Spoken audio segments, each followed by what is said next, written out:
Hello everyone, I am आरजू चौहान। आज हम एक बड़े इंपॉर्टेंट टॉपिक के बारे में डिस्कस करने वाले हैं, जो है educational thoughts of Rabindranath Tagore. Guys, Rabindranath Tagore और महात्मा गांधी, इन दोनों क्वेश्चंस में से एक क्वेश्चन हमेशा आता है। तो चलिए डिस्कस करते हैं रविंद्रनाथ टैगोर कौन थे और उनकी फिलॉसफी ऑफ एजुकेशन क्या थे। रविंद्रनाथ टैगोर इंडिया के टॉप मोस्ट एजुकेशनिस्ट में से एक माने जाते थे। इनका नाम एजुकेशंस की फील्ड में एक स्टार की तरह, शाइनिंग लाइक अ स्टार, एक स्टार की तरह चमकता हुआ था। और इन्होंने इंडिया की एजुकेशन के लिए बहुत से कंट्रीब्यूशन दिए।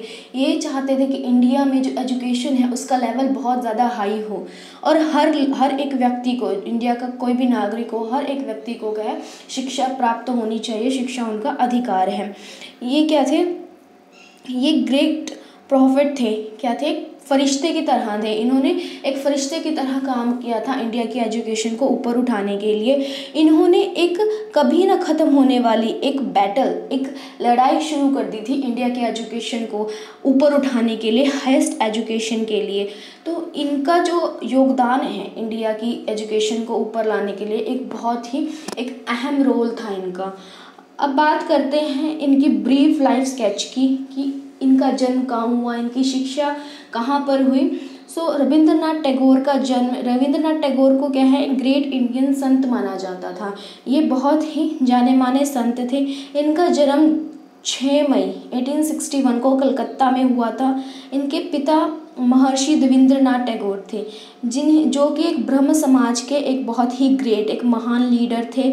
बचपन में जो इनकी, अगर शुरुआती शिक्षा की बात करें तो इनकी जो पढ़ाई थी, इनके पिताजी ने घर पे ही एक प्राइवेट ट्यूटर अपॉइंट किया हुआ था, जिन्हें घर पे ही आकर के पढ़ाया करते थे। और इनके पिताजी ने उपनिषद, एस्ट्रोनॉमी और संस्कृत की शिक्षा भी देते थे।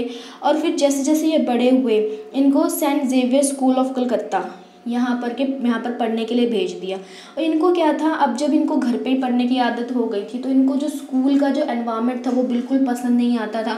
ये हेट करने लग गए थे स्कूल के एनवायरनमेंट को। इनको ऐसा लगता था कि स्कूल में क्या होता है कि बच्चों को किताबें रटवाई जाती हैं।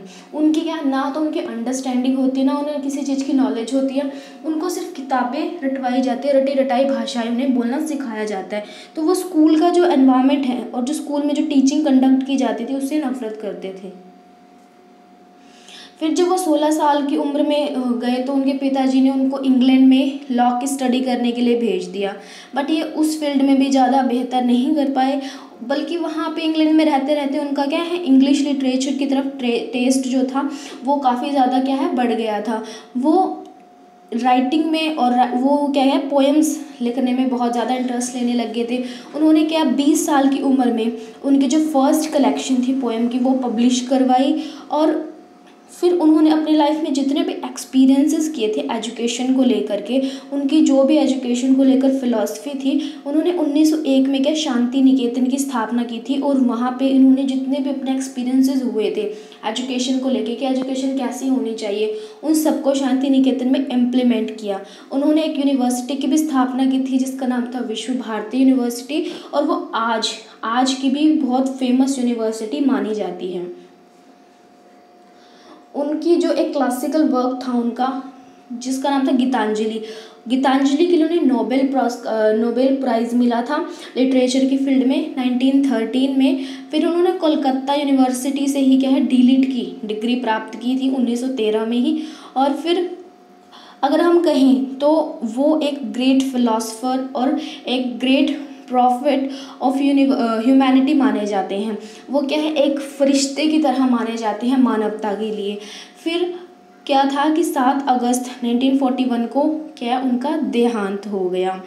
अब बात करते हैं कि उनकी लाइफ को लेकर के क्या फ़िलॉसफी थी, वो कैसे चाहते थे कि लाइफ कैसी होनी चाहिए, एक व्यक्ति को अपनी लाइफ को किस तरह से जीना चाहिए। तो जो टैगोर थे वो नेचुरलिस्ट थे, प्रकृतिवादी थे। उनका मानना था कि इंसान को क्या, अपनी प्रकृति से प्रेम करना चाहिए, कि प्रकृति और इंसान दोनों ऊपर वाले की बनाई हुई देन है। ठीक है, तो इंसान को अपनी प्रकृति का, अपने पेड़ पौधे का, नदियों का, झरने का, ठीक है, इनका ध्यान रखना चाहिए, इन्हें नष्ट नहीं करना चाहिए बल्कि इनकी सुरक्षा करनी चाहिए, संरक्षण करना चाहिए।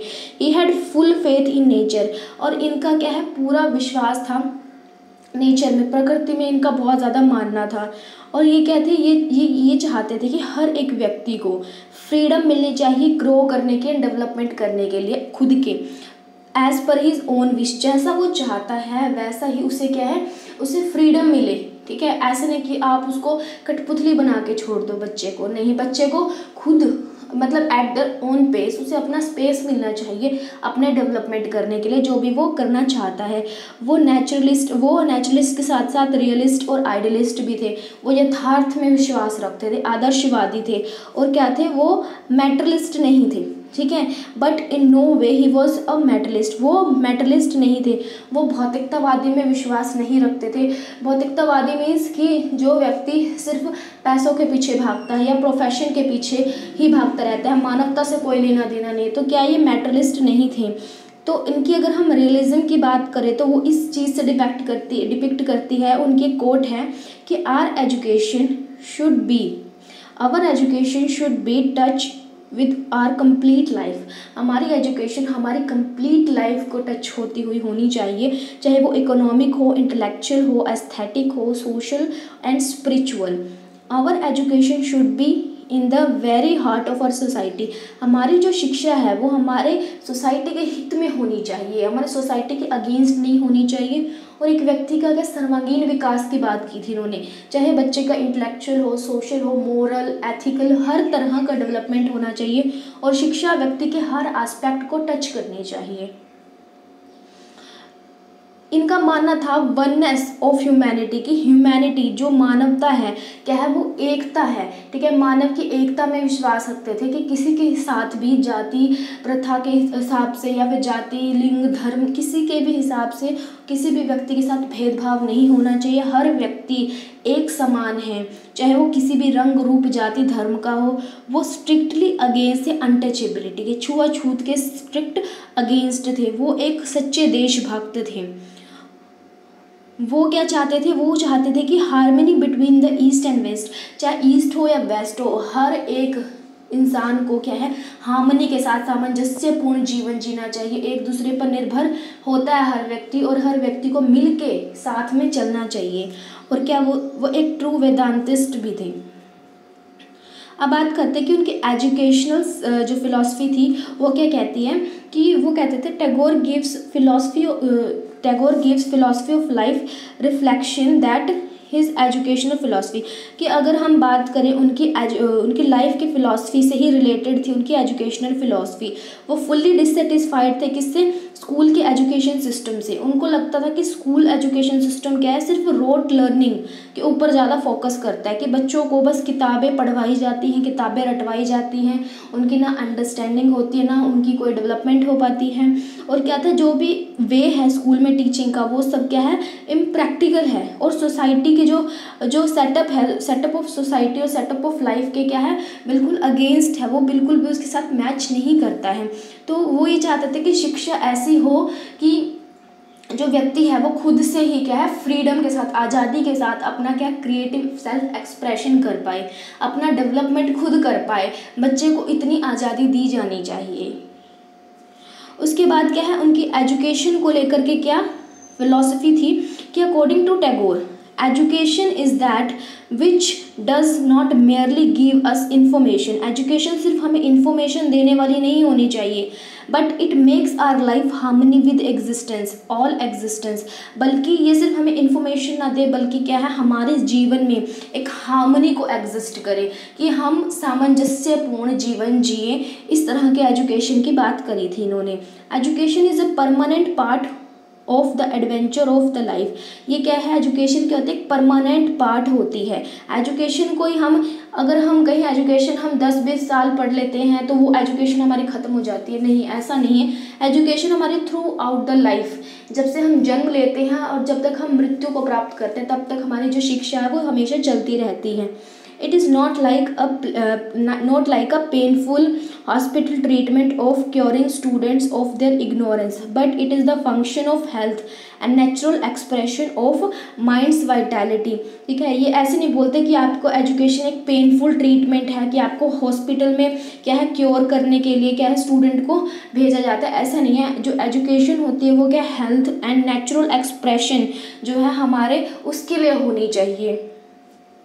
अब बात करते हैं कि इनकी जो फिलॉसफी थी एजुकेशन को लेकर के, उसके कुछ बेसिक प्रिंसिपल्स हैं, वो कौन कौन से हैं। पहला प्रिंसिपल ऑफ हारमोनियस रिलेशनशिप।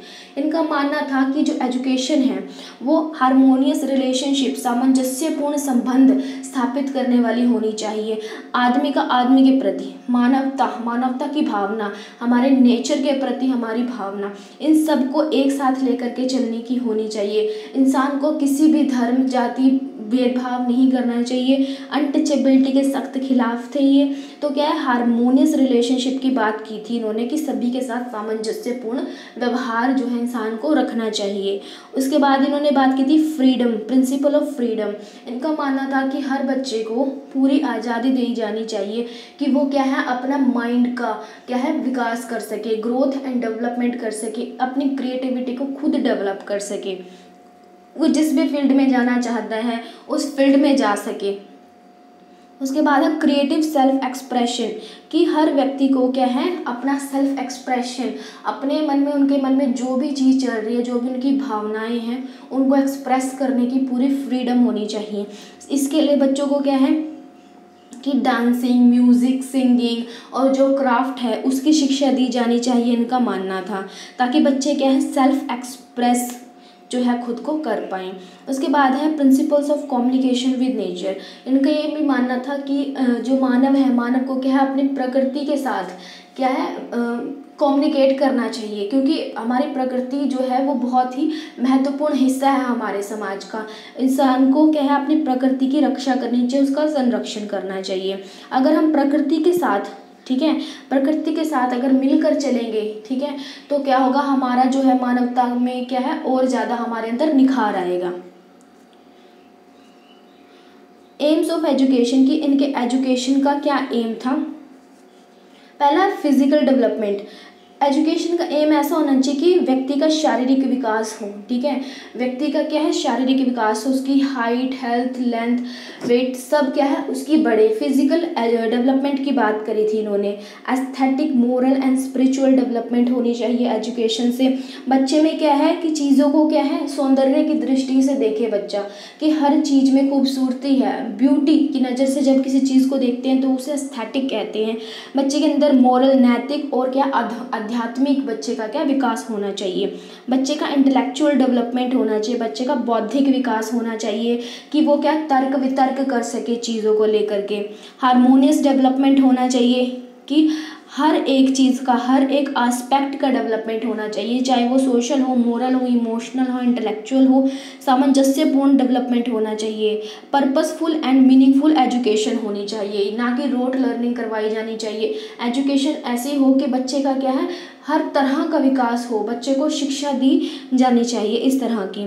इसके साथ साथ इंटरनेशनल अंडरस्टैंडिंग, कि उसको अपने देश के साथ साथ बाकी देशों के बारे में भी ज्ञान हो, उनकी इकॉनमी के बारे में ज्ञान हो, तो और उनके साथ क्या अच्छी रिलेशनशिप एस्टैब्लिश करे, तो उन्हें इंटरनेशनल अंडरस्टैंडिंग होनी चाहिए। Harmony between individual and society, कि व्यक्ति और समाज दोनों के बीच में क्या सामंजस्यपूर्ण जो है जो संबंध है वो स्थापित करने वाली होनी चाहिए। उसके बाद है कि टैगोर क्या चाहते थे कि करिकुलम कैसा होना चाहिए। तो सब्जेक्ट ऑफ स्टडी, कि किस किस सब्जेक्ट को पढ़ाने की बात कही थी टैगोर ने। उन्होंने कहा था कि लैंग्वेज एंड लिटरेचर जो है वो मदर टंग में बच्चे को पढ़ाना चाहिए, और अदर लैंग्वेजेस जैसे कि अदर लैंग्वेजेस इंग्लिश होगी, अदर फॉरेन लैंग्वेजेस हैं, इनकी भी शिक्षा दी जानी चाहिए। मैथमेटिक्स की शिक्षा दी जानी चाहिए बच्चों को। नेचुरल साइंसेज जैसे कि physics, chemistry, botany, geology, general science और हेल्थ एजुकेशन की शिक्षा भी बच्चों को दी जानी चाहिए, जिससे कि बच्चों का क्या फिजिकल डेवलपमेंट हो हेल्थ एजुकेशन से। उसके बाद है सोशल साइंस की, बच्चों को हिस्ट्री, हमारे देश की हिस्ट्री के बारे में पता होना चाहिए, ज्योग्राफी, इकोनॉमिक्स और सोशोलॉजी के बारे में पता होना चाहिए। एग्रीकल्चर और टेक्निकल सब्जेक्ट हैं, इनकी भी नॉलेज दी जानी चाहिए। एस्थेटिक वैल्यू डेवलप करने के लिए बच्चों को आर्ट्स, म्यूज़िक, डांस ये सब की शिक्षा दी जानी चाहिए।